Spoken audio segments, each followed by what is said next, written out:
سرپرست جناب نقیب اعظم علی خان ممبر ملک جناب فاروق علماء کرام و شورا حاضرین بلد السلام علیکم ورحمۃ اللہ وبرکاتہ نحمده ونصلي على رسوله الكريم أعوذ بالله من الشيطان الرجيم بسم الله الرحمن الرحيم ولا تقولوا لمن يقتل في سبيل الله أموات بل أحياء ولكن لا تشعرون صدق الله العلي العظيم وصدق رسوله النبي الأمين الكريم ونحن على ذلك من الشاهدين والشاكرين والحمد لله رب العالمين. انتہائی احساس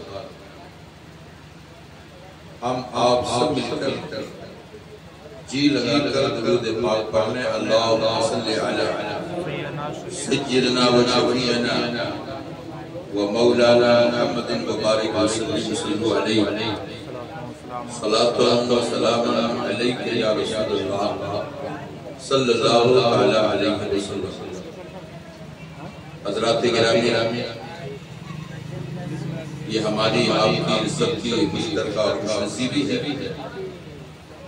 کہ آج کے اس عظیم الشان شب میں شہید اعظم کانفرنس میں شرکت کی سعادت حاصل ہے. بڑے ہی مبارکباد کے لائق ہیں وہ حضرات، بالخصوص جناب محمد زبیر احمد صاحب و اظہر احمد و ان کے تمام رفقائے کار، یہاں کے تمام بزرگ جوان جنہوں نے کئی سالوں اس کانفرنس کو سجا کر اپنی دینی بیداری کا ثبوت پیش کرنا.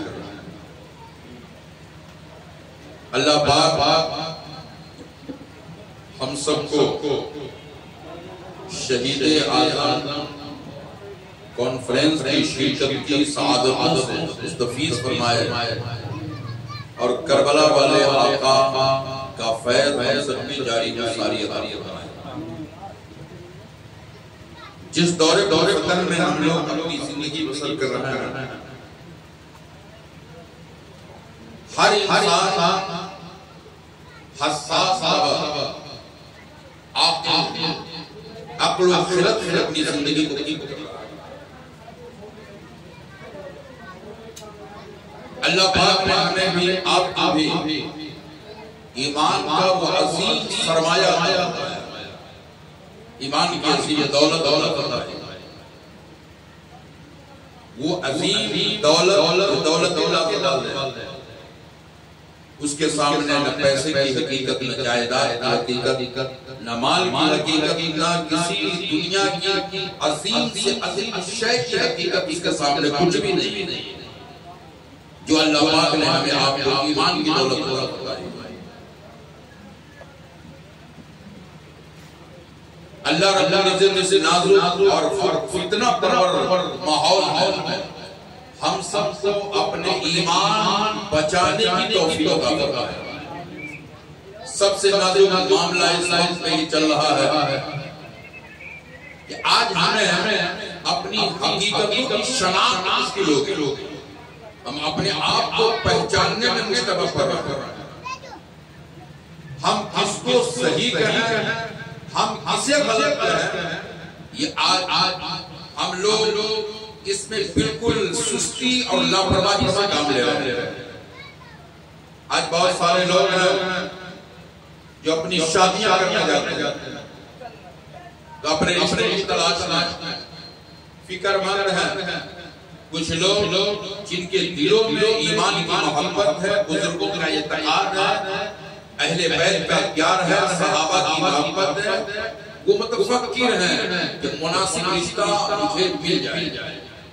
بڑی بڑی پریشانیوں کے بعد اپنے رشتوں کی تلاش کرتے ہیں.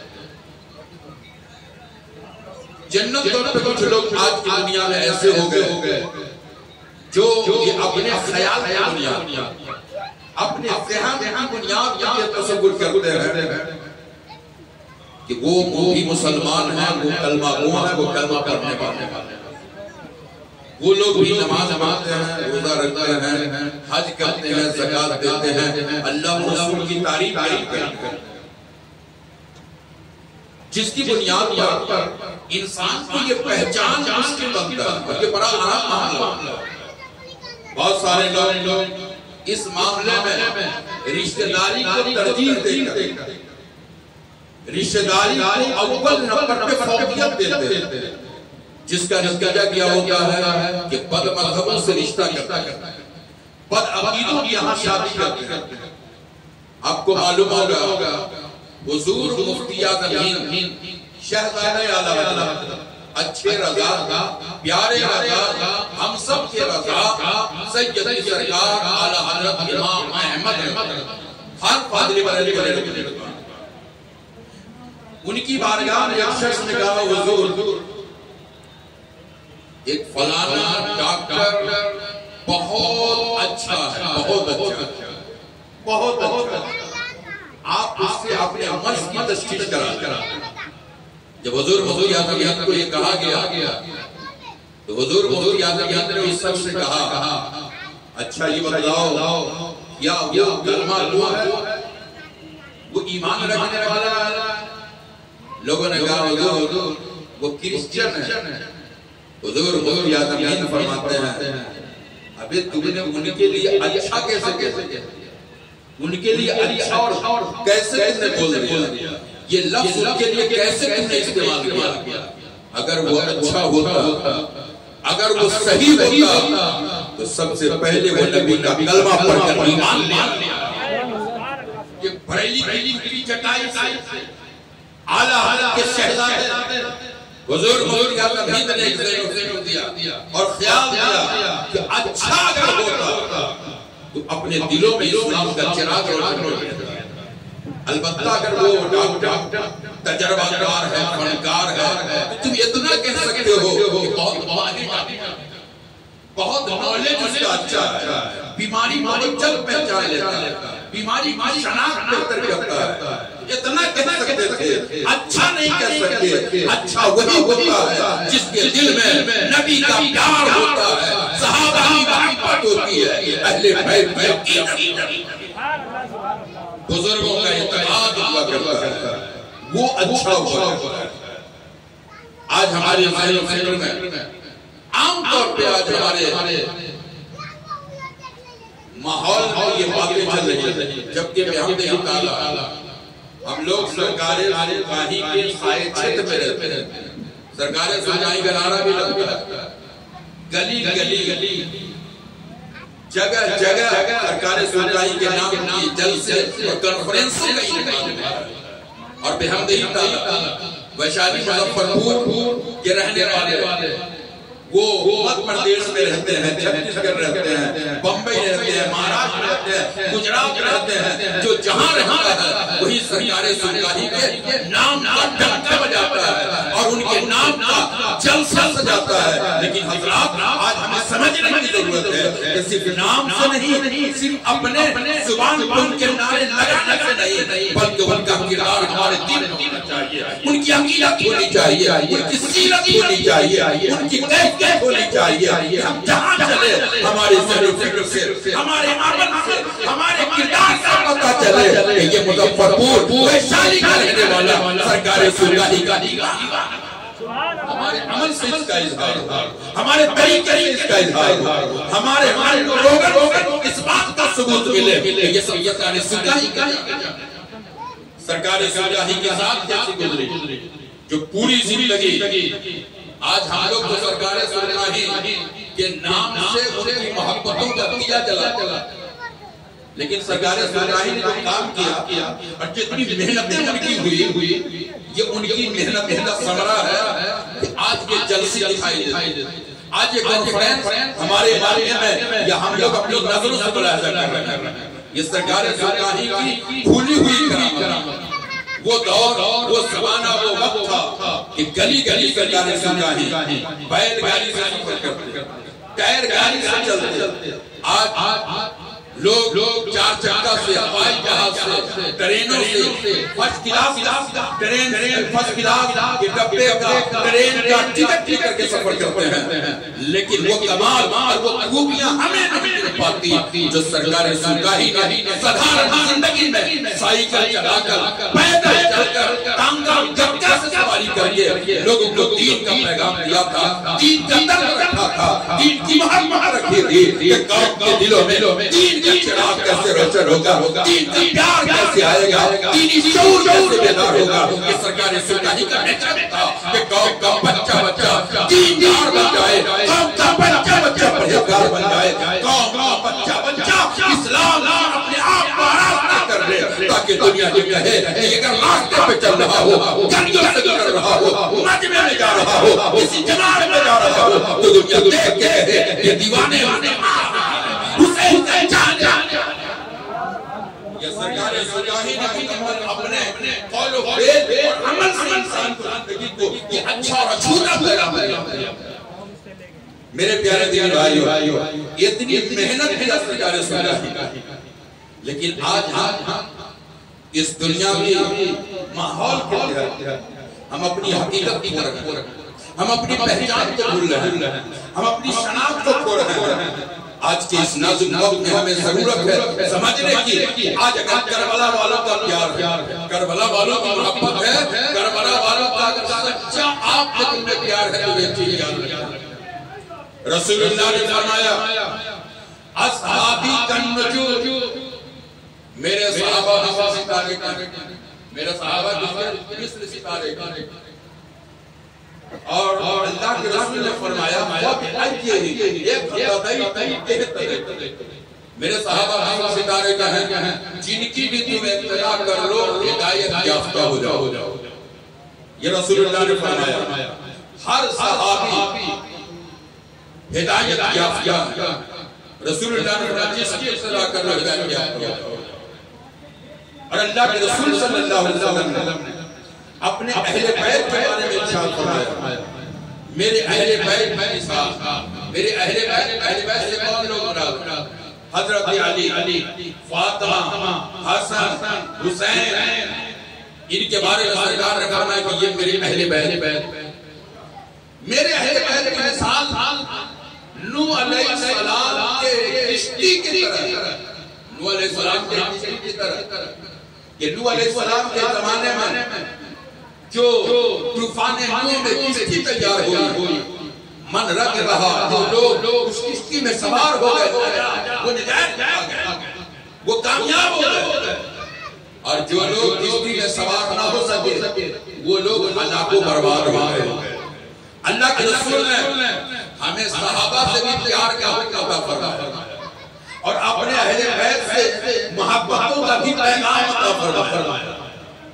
آج دنیا میں ایک جماعت ہے جسے خارجی کہتے ہیں، ایک جماعت ہے جسے رافضی کہتے ہیں، جس شیعہ نے علی یعنی شیعہ حضرات یہ اہل بیت سے محبت رکھتے ہیں، حسن سے، حسین سے، علی سے کو بہت پیار ہے، لیکن صحابہ کو گالی دیتے ہیں، صحابہ کے بارے میں برا کہتے ہیں، صحابہ کے بارے میں غلط سوچ رکھتے ہیں، جبکہ رسول فرماتے ہیں اصحابی کالنجوم فبأیہم اقتدیتم، میرے صحابہ مثل ستارے کا ہیں، جس کی بھی اتباع کر لو گے ہدایت یافتہ ہو جاؤ گے۔ تو اہل بیت سے محبت کرتے اور صحابہ سے خلاف، صحابہ کو برا بھلا کہتے ہیں۔ ایک جماعت وہ ہے جو صحابی سے محبت کرتے ہیں اور اہل بیت سے دشمنی کرتے ہیں۔ بحمد تعالی اللہ پاک نے ہم اہل سنت والجماعت کو ہماری آپ کی زندگی کے لیے جو نایاب کو اللہ کے پیغمبر نے فرمایا کہ ہم سنیوں کے دل میں صحابہ کا بھی پیار ہے اور حضور کے خاندان والوں کا بھی پیار ہے. دونوں کی محبت ہمارے دلوں میں ہے اور دونوں کی عقیدت ہمارے دلوں میں ہے. اور جب تک یہ محبت لوگوں کے دلوں میں قائم رہے گی کوئی مسلمان اپنے راہ سے الگ نہیں ہو سکتا, بھٹک نہیں سکتا, راہ راست سے گمراہ نہیں ہو سکتا. جبکہ ان کے طریقے پر, ان کے زندگی کے اصول و فقہ پہ ہم قائم رہیں گے, اللہ ہماری زندگی میں کامیابی اور کامرانی عطا فرمائے گا. یہی وجہ تھی کہ بزرگوں نے اپنی زندگی کے اندر صحابہ کا بھی پیار رکھا, اہل بیت کی محبت کی. جب ان کی محبتیں ان کے دلوں میں لگی, سرکار غوث اعظم رضی اللہ تعالیٰ عنہ نے صحابہ کی محبت پیش کی تو سرکار غوث اعظم ارشاد فرماتے ہیں کہ صحابہ کا مقام کتنا اونچا ہے, صحابہ کا رتبہ کتنا اونچا ہے, صحابہ کا درجہ کتنا اونچا ہے. سرکار غوث اعظم ارشاد فرماتے ہیں کہ جس گھوڑے پر صحابی سوار ہو, اس گھوڑے کے پاؤں کے نیچے جو مٹی پڑتی ہے وہ مٹی بھی غوث اعظم سے بہتر ہے. غوث اعظم کہتے ہیں کہ جس گھوڑے پر صحابی سوار ہو, اس گھوڑے کے پاؤں کے نیچے جو مٹی پڑتی ہے وہ مٹی بھی غوث اعظم سے بہتر ہے. گویا غوث اعظم یا صحابہ کا بڑا اونچا مقام, بڑا اونچا درجہ عطا فرمایا کہ صحابہ کا پیار سرکار غوث اعظم نے عطا فرمایا. میرے پیارے دینی بھائیو, اس لیے ہمارے دلوں میں صحابہ کا بھی پیار اور اہل بیت کا بھی پیار ضروری ہے. جب دونوں کی محبت ہوگی تو ہماری زندگی میں کامیابی اور کامرانی آتی رہے گی. اللہ پاک نے بزرگوں کے دلوں میں صحابہ کا بھی پیار دیا, اہل بیت کی محبت دی. اس کا نتیجہ ہوا کہ وہ اپنی زندگی کو کامیابی کی منزلوں پہ گامزن کرتے رہے, وہ کامیاب ہوتے رہے. آج بھی ضرورت ہے کہ ہم اپنے بچوں کے لیے جہاں دکان بنانے کی کوشش کرتے ہیں, اس کے مکان تعمیر کی کوشش کرتے ہیں, اس کی نسلوں کو بہتر بنانے کی کوشش کرتے ہیں, اس کے لیے زمین اور پراپرٹی خریدنے کی تیاری کرتے ہیں, اس کے لیے بجلی کا انتظام کرتے ہیں, سواریوں کا انتظام کرتے ہیں, رہائش کا انتظام کرتے ہیں. آج ہمارے لیے ضرورت ہے اس بات کی کہ ہم اپنے نسلوں کو بتائیں ایک اولاد جب تک زندہ رہنا, صحابہ کا بھی پیار رکھنا, اہل بیت سے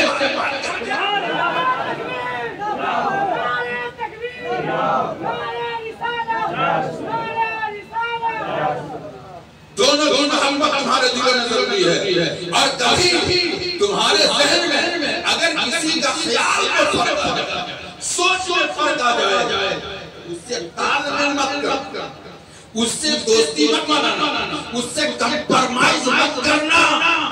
اس لیے کہ ایمان میں کہیں کمپرمائز نہیں, ایمان میں کہیں مصالحت نہیں. اگر مصالحت ہوتی تو نبی کے گھر سے اسلام پھیلا ہے, نبی کے گھر سے دین پھیلا ہے, نبی کے گھر سے سماج کو قرآن ملا ہے, نبی کے گھر سے نماز ملی ہے, نبی کے گھر سے قرآن ملا ہے, نبی کے گھر سے حج و زکات کا سبق ملا ہے. اے دیوانو, ہمیں سوچنے کی ضرورت ہے, ہمیں سمجھنے کی ضرورت ہے. نبی پاک صلی اللہ علیہ وسلم کی پیاری بیوی جن کا نام ہے حضرت حبیبہ کی یاد رکھو, حضرت حبیبہ کی ابو سفیان کی بیٹی اللہ کے رسول صلی اللہ علیہ وسلم کے نکاح میں آ گئی. جب پیارے آقا کے نکاح میں حضرت حبیبہ آتی ہیں, اللہ کے پیارے رسول کے ساتھ ان کی زندگی بسر کرتی ہے. حبیبہ کی والد حضرت ابو سفیان ابھی ایمان نہیں لائے تھے, کفر کی حالت میں, اور جب کفر کی حالت تو حضرت ابو سفیان اپنے بیٹی کو دیکھنے کے لیے اپنے بیٹی کے گھر تشریف لے.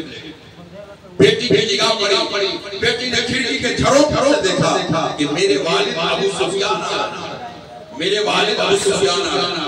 آج دنیا کی ریت ہے, اگر باپ بیٹی کے گھر جاتا ہے تو بیٹی وہ ہوتی ہے جو باپ کے لیے کھانے پکاتی ہے, بستر بچھاتی ہے, چائے ناشتے کا انتظام کرتی ہے, دسترخوان بچھاتی ہے, ان کا خیر مقدم کرتی ہے. لیکن ابو سفیان جب اپنی بیٹی میں حبیبہ کے گھر جا رہے ہیں تو ان کی بیٹی کی نگاہ پڑی, بیٹی نے اپنے باپ کی آمد پر کون سا سلوک پیش کیا, کیسا کام پیش کیا, صرف اسے سمجھنے کی ضرورت ہے. ان کے کردار سے اپنی زندگی کے کردار میں تبدیلی لانے کی ضرورت ہے. حضرت حبیبہ رضی اللہ تعالیٰ عنہ نے جب اپنے باپ کو دیکھا, جس نبی کا بستر تھا, جس پہ سرکار آرام کرتے تھے, حضرت حبیبہ نے اپنے والد کی آمد پر اس بستر کو لپیٹ کر تہ کر کے اسے رکھ دیا. ابو سفیان گھر میں بیٹی پہ نگاہ پڑی، بیٹی کے اس عمل کو دیکھا.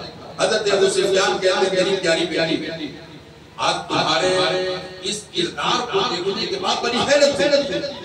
دنیا کی ریت ہے جب کسی کا باپ بیٹی کے گھر جاتا ہے تو بیٹیاں ان کے لیے اپنے زندگی کا اچھا سے اچھا اور بہتر سے بہتر کھانا دسترخوان بستر ساری چیزوں کا انتظام کرتی ہے. آج میری بیٹی تم نے میرے آمد میں بستر کو سمیٹ دیا. اے میری پیاری بیٹی یہ کام تم نے کیوں کیا؟ یہ کام تمہارے ذہن میں کیسے آیا؟ یہ خیال تمہارے دل میں کیسے آیا؟ حضرت ام حبیبہ عرض کرتی ہے اے میرے والد ابو سفیان میرے والد یہ حق ہے کہ آپ میرے والد باپ بیٹی کا رشتہ ہے لیکن یہ بستر جس بستر کو میں نے لپیٹ لیا ہے یہ کسی دنیا دار کا بستر نہیں ہے، یہ کسی زمیندار کا بستر نہیں ہے، یہ کسی امیر کا بستر نہیں ہے، یہ کسی رئیس کا بستر نہیں ہے. یہ بستر وہ بستر ہے جس پہ پیغمبر اسلام آرام کرتے ہیں. یہ پاک بستر ہے اور کفر کی ناپاکی یہ اتنی زبردست ناپاکی ہے کہ قرآن کہتا ہے انما المشرکون نجس. مشرک نجس ہے، ناپاک ہے. نون جیم سین نجس ایک ہوتا ہے نجس.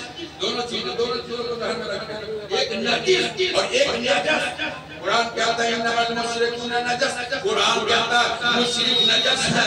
نجس وہ ہے اگر دھو دے کپڑے میں غلاظت لگ گئی، کپڑے میں ناپاکی لگ گئی، کپڑے کو دھو دیجئے. اگر کپڑے میں ناپاکی لگی کپڑا ناپاک ہو گیا، نجس ہو گیا. آپ دھو دیجئے بدن پہ ناپاکی لگی بدن کو دھو دیجئے، غسل کر لیجئے تو بدن پاک. نجس اسے کہتے ہیں کہ سات سمندر میں بھی دھو لیجئے وہ ناپاکی ہی رہے گا، وہ پاک نہیں ہو سکتا، پاکی نہیں آ سکتی. ام حبیبہ کہتی ہے، نبی کی زوجہ کہتی ہے، ام المومنین کہتی ہے ایسے یاد رکھو نبی پاک، نبی کی ذات پاک، نبی کی شان پاک، نبی کی عظمت پاک، نبی کا وجود پاک، نبی کا سرا پاک. اس بستر پر بیٹھنے کے لیے تمہیں پاک ہونے کی ضرورت.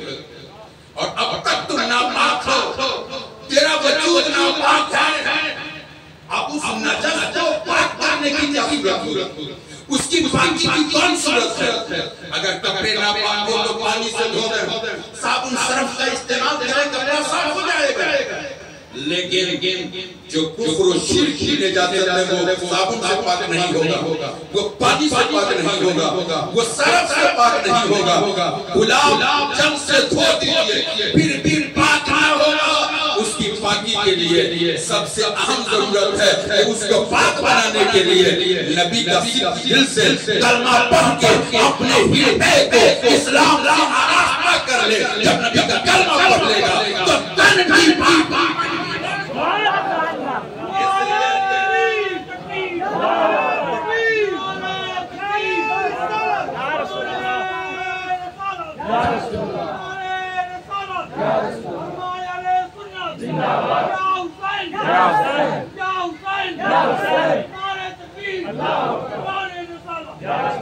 کہا جب تک اس کی پاکی نہیں ہوگی اے ابو سفیان یہ بستر تیرے لائق نہیں ہو سکتا ہے. آج ہمیں سوچنے کی ضرورت ہے، آج ہمیں فکر کرنے کی ضرورت ہے. یہ ام حبیبہ کون ہے؟ رسول اللہ کی بیوی ہے اور قیامت تک مومنوں کی ماں. یہ کسی گھر کی ماں نہیں، جہاں جہاں ایمان جس دھیرے پہ ایمان کی جماعت سب کی ماں ہے. حضرت ام حبیبہ سبق دے رہی ہے، ام حبیبہ پیغام دے رہی ہے، ام حبیبہ انسان کو کہے کھلا رہی ہے. اے لوگوں سنو، اگر تمہارا باپ بھی کیوں نہ ہو، تیرا بھائی کیوں نہیں ہو، تیرا رشتہ دار کیوں نہیں ہو، تیرا کنبہ کیوں نہیں ہو، تیرا خاندان کیوں نہیں ہو، اگر نبی کا نہیں ہے، حسن کا نہیں ہے، حسین کا نہیں ہے، ابو بکر کا نہیں ہے، عمر کا نہیں ہے، عثمان کا نہیں ہے، علی کا نہیں ہے، تو سمجھ جاؤ کہ تیرا بھی نہیں ہے. وہ تیرا بھی نہیں ہے، وہ تیرا بھی نہیں ہے. وہ تیرا جب بنے گا جب کہ پہلے مصطفیٰ کا بنے گا. جو نبی کا ہوگا وہی علی کا ہوگا، جو علی کا ہوگا وہی حسن کا ہوگا، وہی حسین. اس لیے ضرورت ہے آج کی دنیا میں ہمیں سمجھنے کی. آج بہت سارے لوگ بد عقیدوں کے ہاں شادی کر رہے ہیں. بد عقیدوں سے سمجھتے ہیں اہل حدیث. ابھی ایک آدمی ہمارے گاؤں میں پوچھا لالچ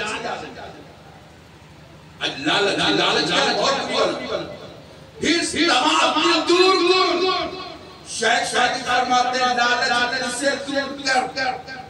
اے پیارے دیوانوں حسن حسین کا پیار ہے تو دل میں یہ لالچ نہ رکھو.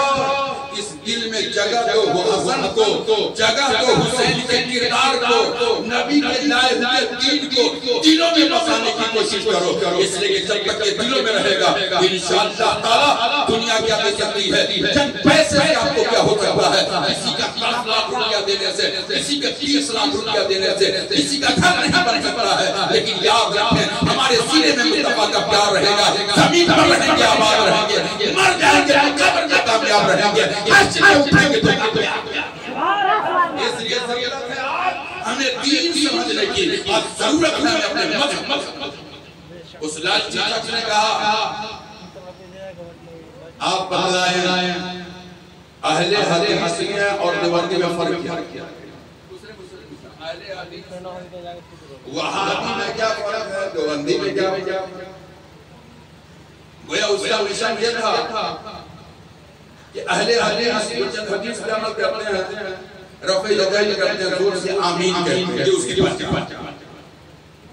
اب دیوبندی سنی کے گروپ میں رہتے ہیں. جیسے ہم لوگ نماز پڑھتے ہیں ویسے وہ لوگ بھی نماز پڑھتے ہیں. صرف فرق ہے یہاں ظاہر سلام قیام چادر پوشی اس میں نظر آتا ہے. تو اس کا یہ مطلب تھا کہ اگر دیوبندی ہوگا تو ان کے شادی کر. اس نے کہا فرق کیا.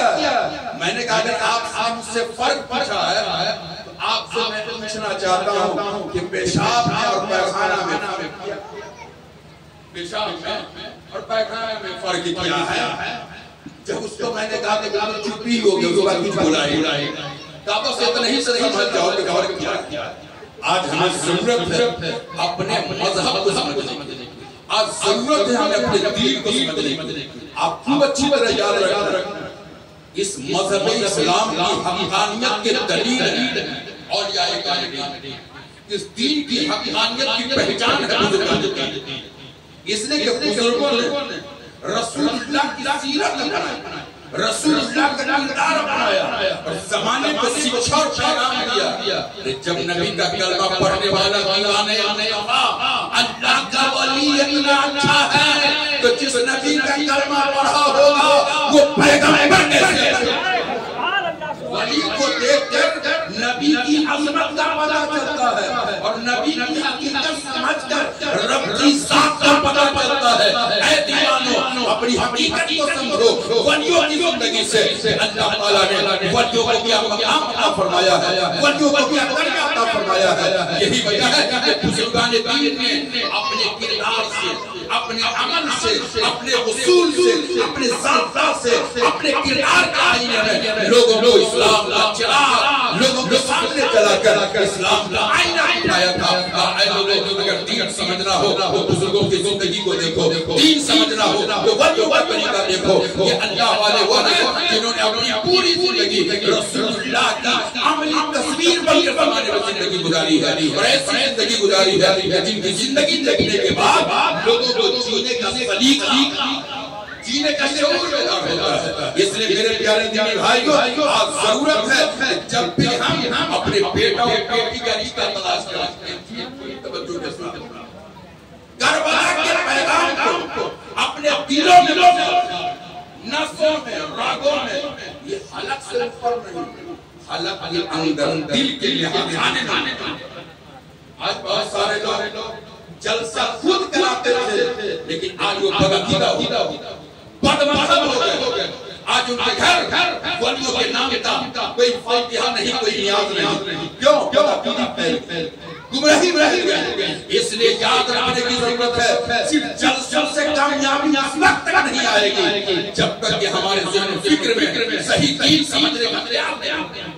رئیس القلم علامہ ارشد القادری اپنی حیات میں فرماتے تھے وہ جلسہ جو بے مقصد ہو، وہ جلسہ جو بے مقصد ہو، بے معنی ہو، مثل پانچ کے جو عورت پانچ ہو، اس پانچ عورت سے کوئی قریب نہیں ہوتا، ایسے ہی وہ جلسہ جو بے مقصد کا تو پانچ ہوتا ہے اس سے کوئی فائدہ نہیں۔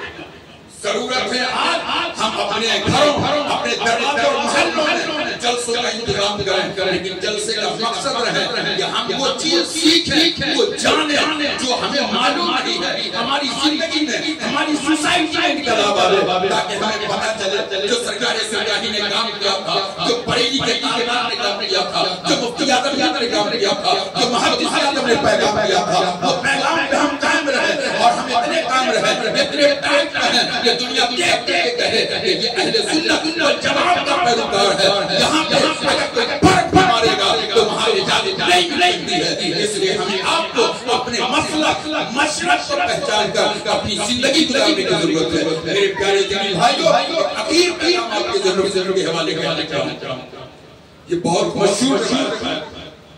جب امام حسین 10 محرم کربلا تشریف فرما پر 10 محرم کربلا کی سرزمین 22,000 کا لشکر جرار یزیدی ایک حسین کی چھوٹی سی جماعت مذہب تک ایک، یہ بہت مشہور بات ہے۔ اکثر گاؤں دیہات کے محلے میں مسجدوں میں میلاد کی باتیں ہیں، یزیدی 22 حسینی 72، لیکن آپ کردار سمجھے اور اپنا مذہب نکالیں۔